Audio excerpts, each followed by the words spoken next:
असम के बाद अब यूपी के मदरसों की बारी है। हाईकोर्ट के फैसले के बाद यूपी के मदरसे बंद हो। और इस वक्त इंडिया की तरफ से एक बड़ी खबर हमें ये मिली है कि इलाहाबाद कोर्ट ने मदरसा बैन कर दिया है। तो मदरसे को बैन कर दिया गया है यूपी में। भारत की जो कोर्ट है उसने कहा कि मदरसा एजुकेशन के खिलाफ क्रैकडाउन करने का फैसला किया गया है। ये बताया जा रहा है पाकिस्तान में तो जी आप जानते हैं सबने रोना पिटना मचा दिया। हाय हाय मदरसे बंद कर रहे हैं। हम सिर्फ मुसलमानों को ये कह रहे हैं कि तुम लुंगी के अंदर चड्डी पहनो। हम मुसलमानों को ये नहीं कह रहे हैं कि तुम नमाज मत पढ़ने जाओ। हम मुसलमानों को ये कह रहे हैं कि तुम जरूर नमाज पढ़ने के लिए जाओ लेकिन रेडिकल मत हो जाओ। हम ये मुसलमानों को ये नहीं कह रहे हैं कि तुम कुरान मत पढ़ो, बिल्कुल पढ़ो। अरे तुम नहीं पढ़ोगे तो कौन पढ़ेगा? बिल्कुल कुरान पढ़ो, लेकिन तुम जिहाद के नाम पर गला मत रेतो। हम मुसलमानों को ये बिल्कुल नहीं कह रहे हैं कि तुम टोपी मत पहनो। तुम जरूर टोपी पहनो पर टोपी पहनाओ मत। अब ये एक बहुत बड़ी डेवलपमेंट है। देखें, इंडिया विच कॉन्सिडर्ड इटसेल्फ कि पहले हर किस्म का मुसलमान अपनी कर सकते थे, हिंदू अपनी कर सकते थे। अब ये जो चेंज है, ये कहा जा रहा है कि लोगों को to bring under common laws और कॉमन प्रैक्टिसेस लेके आना। इसमें मुसलमान जो हैं वो बड़ा, मुसलमान लीडर्स जो हैं वो बड़ा शोर डाल रहे हैं। और ये कहा गया है कोर्ट के फैसले में कि एक्ट 2004 मदरसा एक्ट 2004 जो है वो वायलेशन है इंडियन कॉन्स्टिट्यूशन की, क्योंकि इंडियन कॉन्स्टिट्यूशन में आप जानते हैं सेकुलरिज्म है और मदरसा में जो पढ़ाया जाता है और मदरसा का होना ये सेकुलरिज्म की तालीम के खिलाफ है। तो पाकिस्तान में भी होनी चाहिए। हमारे यहाँ भी जो मदरसा एजुकेशन है उसमें बहुत बार हमने ये देखा है कि जो बच्चे होते हैं उनको किसी दूसरे रिलीजन के खिलाफ सिखाया पढ़ाया जाता है। उनके दिमागों को एक तरह से ब्रेन वॉश करके अपनी मर्जी का कुछ भी उनको सिखाया जाता है। तो मदरसे तो पाकिस्तान। दोस्तों नमस्कार, आज का वीडियो काफ़ी इंटरेस्टिंग होने वाला है। दोस्तों आपको पता है भारत में एक ऐसा स्टेट है असम जिसमें मदरसे, वहाँ की सरकार ने मदरसे बैन किए थे।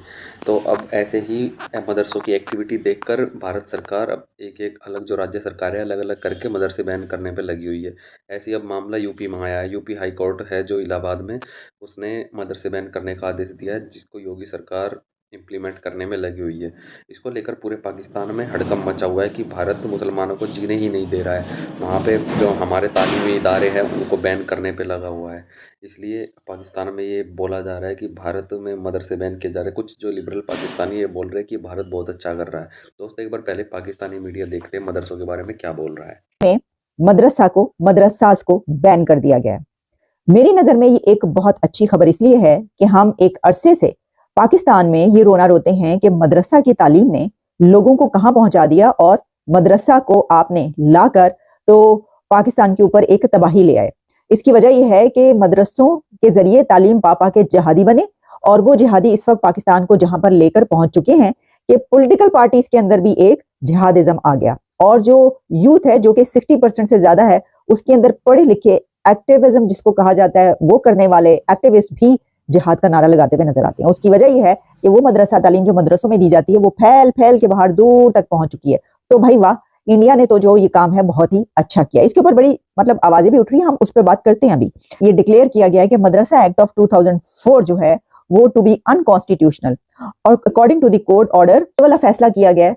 तो वही लोग सवाल ये उठा रहे हैं कि देखो इन्होंने तो मुसलमानों के स्कूल बैन कर दिए, इन्होंने तो मदरसा बैन कर दिया। तो भाई या तो आप एक तरफ रहें या तो आप ये गिला करें, शिकवा करें, ये सवाल उठाएं कि देखो इंडिया में तो सेकुलरिज्म है, फिर वो सेकुलर बात क्यों नहीं करते, और या फिर आप ये कर लें कि ये कहें कि मदरसा क्यों बैन किया। दोनों तरफ तो आपकी वो नहीं चल सकती, या तो वो बात ठीक हो सकती है या वो बात ठीक हो सकती है। अच्छा, अब इसमें ये कहा जा रहा है कि तकरीबन जो है आप जानते हैं ये UP is home to some 200 million people. ये मैं आपको CNN की रिपोर्ट बता रही हूँ और अबाउट 20% ऑफ मुस्लिम्स हैं इसके अंदर। तो फिर जाहिर है कि इस हवाले से जो है वहां पर मदरसा की एक बड़ी तादाद है और इतनी बड़ी तादाद है, आप अंदाजा करें ये मदरसा की कितनी बड़ी तादाद कि जो फ्राइडे को जो कोर्ट का ऑर्डर आया है वो अफेक्ट करेगा 2.7 million students and 10,000 teachers in 25,000 मदरसास। यानी इलाहाबाद कोर्ट का ये ऑर्डर 25,000 मदरसों के ऊपर जब लागू होगा तो 25,000 मदरसे इससे मुतासिर होंगे, जिसमें 10,000 टीचर्स हैं और 2.7 मिलियन स्टूडेंट्स हैं। आपको पता है कि ये 2.7 मिलियन स्टूडेंट्स को वहां पर भी जो पढ़ाया जाता है उनके जो दिमाग बनाए गए हैं तो उसी के नतीजे के तौर एजुकेशन को प्रमोट करना बहुत अच्छी बात है, लेकिन मदरसा को बैन करना, क्योंकि जैसे कि हम सब जानते हैं कि मदरसा के अंदर इस्लामिक एजुकेशन है। कुछ लोगों का, ये कुछ मुसलमानों का माइंडसेट ये है कि दुनिया की तालीम से बेहतर जो है इस्लामिक तालीम है और हम अपने बच्चों को मदरसा भेजेंगे। लेकिन इसका साइड इफेक्ट क्या होगा? जैसे कि बहुत सी कंट्रीज, और अगर हम बात करें पाकिस्तान की, तो यहाँ पर एक बहुत ज्यादा एक बात डिस्कस की जाती है कि भारत के जो मुसलमान है उसके पास आजादी नहीं है। और अब ये जो डिसीजन आया कोर्ट की जानिब से कि हम मदरसा बैन करेंगे, मतलब डायरेक्टली और इनडायरेक्टली इस्लाम को बैन करेंगे, इसके ऊपर आपकी राय जानेंगे कि ये कैसा फैसला है और ये क्यों लिया गया? देश की तरक्की का फैसला है शैला। अच्छा, इलाहाबाद, पहले मैं आपको डिटेल्स दे देती हूँ। इलाहाबाद हाई कोर्ट ने कहा है कि मदरसा act, because my country is not an Islamic country ना, my country is a constitutional country. आपका जो देश है वो इस्लामिक देश है। मेरा देश जो है, मेरा देश इस्लामिक नहीं है, मेरा देश संवैधानिक देश है। ठीक है। आपके देश में अगर मदरसा बंद करवाया जाता है तो ये बहुत बड़ी बात है कि भाई इस्लामिक देश में मदरसा कैसे बंद हो जाएगा। पर हमारे संवैधानिक देश में अगर मदरसा है और मदरसा एक्ट है तो वो क्यों है? उसके तो रहने की कोई वजह ही नहीं है ना। तो 2004 से ही ये मदरसा एजुकेशन एक्ट यूपी में चल रहा था। यूपी बोर्ड की, उत्तर प्रदेश बोर्ड ऑफ मदरसा एजुकेशन एक्ट 2004 से चल रहा था, जिसको अनकॉन्स्टिट्यूशनल करार दिया गया है। और ये किसी पॉलिटिकल पार्टी ने नहीं दिया है, किसी एक स्पेसिफिक सियासतदान ने नहीं दिया है, या योगी आदित्यनाथ जी ने नहीं दिया है, ये इलाहाबाद हाई कोर्ट ने दिया है। और हमारे यहाँ, हमारे भारत में कोर्ट एक अलग बॉडी है। ईडी, सीबीआई, पुलिस, ये सारी चीजें एक अलग अलग बॉडी है। इनकम टैक्स डिपार्टमेंट एक अलग बॉडी है। ये कोई एक दूसरे से जुड़ा हुआ नहीं है, बिल्कुल भी नहीं। उन्होंने रोकी हुई ना दहशतगर्दी, वहां पे नहीं वो आने देते तालिबान को अपने अंदर। उन्होंने तो ताल्लुकात अच्छे किए हैं, और भी मतलब जहां जहां से उन्होंने दहशतगर्दी रोक ली, आप नहीं रोक पाए, तो वही मदरसे जो है वो कहाँ पे पहुंचे। अगर मैं आपको पाकिस्तान में मदरसों की तादाद बता दूं, तो एक आम बिल्कुल, आप थोड़ा सा वो कैलकुलेशन ना भी करें तो 40,000 के मदरसे हैं, तकरीबन 40,000 के करीब पाकिस्तान में मदरसे हैं। और देखिए, हम अक्सर ये कहते रहे हैं, इसके ऊपर बहुत बात की जाती है, फिर होता ये है कि आगे से ये कहा जाता है कि जैसे कि इसके अंदर भी ये बात की जा रही है कि देखिए जो 25,000 मदरसा है, तो उसके अंदर जो है अगर 3 मिलियन 2 मिलियन 3 मिलियन स्टूडेंट्स पढ़ रहे हैं तो वो कहाँ जाएंगे? चलो मदरसा में पढ़ रहे हैं, पढ़ तो रहे हैं कुछ ना कुछ। तो देखिए, ये बात जो है मैं समझती हूँ कि गलत है कि पढ़ तो रहे हैं कुछ ना कुछ। जो तालीम वो पढ़ रहे हैं उससे बेहतर है कि वो ना पढ़ें और कोई हुनर सीख लें। लेकिन ठीक है, उनको स्कूल तो जाना है, तो उसमें ये कहा गया है कि इन बच्चों को, ये जो वहां पे पढ़ते हैं इनको, तो उसमें आप इनको आम स्कूलों में दाखिल करवाएं, और उसके लिए सिस्टम बनाया जा रहा है। उसके लिए जो है वो सारे जो भी सिस्टम है उसको वो प्रोवाइड किया जाए। जी दोस्तों, आपको ये वीडियो देखकर क्या लग रहा है?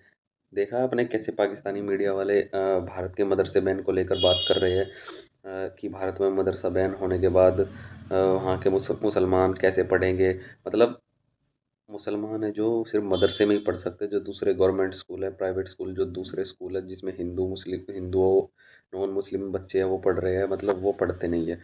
दोस्तों, ये कुछ पाकिस्तानी लिबरल है ये भी बात कर रहे हैं कि भारत में मदरसे बैन होके वो अपनी जो सोसाइटी है, मुस्लिम सोसाइटी, उसको अच्छा करना चाहता है, क्योंकि सबसे ज़्यादा मदरसे भारत में माने जाते हैं कि ऐसा है। लेकिन जो पाकिस्तान है, पाकिस्तान में भी जो मदरसे हैं वो बहुत ज़्यादा रेडिकलाइज करते हैं लोगों को, बच्चों को। तो ऐसे ये बात कर रहे हैं कि मदरसे में पढ़े हुए बच्चे ज़्यादातर जिहादी, टेररिस्ट इस टाइप की एक्टिविटी में आ जाते हैं और आगे चलकर ये परेशानी क्रिएट करते हैं। तो अगर भारत ऐसा कर रहा है तो समय से बहुत अच्छा कर रहा है। दोस्तों, अब भारत सरकार ने पहले भी कई स्कीमें मदरसों के लिए लेके आया था कि वहाँ पे साइंस भी पढ़ाई जाएगी, कंप्यूटर लैंग्वेज, कंप्यूटर वगैरह ये सब कुछ जो मॉडर्न एजुकेशन है वो भी दी जाएगी। लेकिन दोस्तों, मदरसों में ज़्यादातर जो इस्लामिक स्टडी है उसी के बारे में ही बताया जाता है, तो इसलिए वहाँ के बच्चे आगे चल के कम्पीट भी नहीं कर पाते। तो इसको लेकर ये पाकिस्तानी पत्रकार जो अलग अलग है ये बात कर रहे हैं कि भारत में मदरसे बैन होने से मुसलमानों को बहुत ज़्यादा परेशानी होगी, भारत में मुसलमान दबे हुए हैं, इसके लिए हमें आवाज़ उठानी चाहिए, ऐसी ऐसी बातें की जा रही है। और अगर भारत में मोदी सरकार तीसरी बार जीत कर आती है तो मुसलमानों का जीना बिल्कुल ही मुश्किल हो जाएगा, जो अब थोड़े बहुत जी भी रहे हैं। आपको लगता है दोस्तों ऐसा कुछ होगा? दोस्तों, आपको ये पूरा वीडियो देखकर क्या लगता है?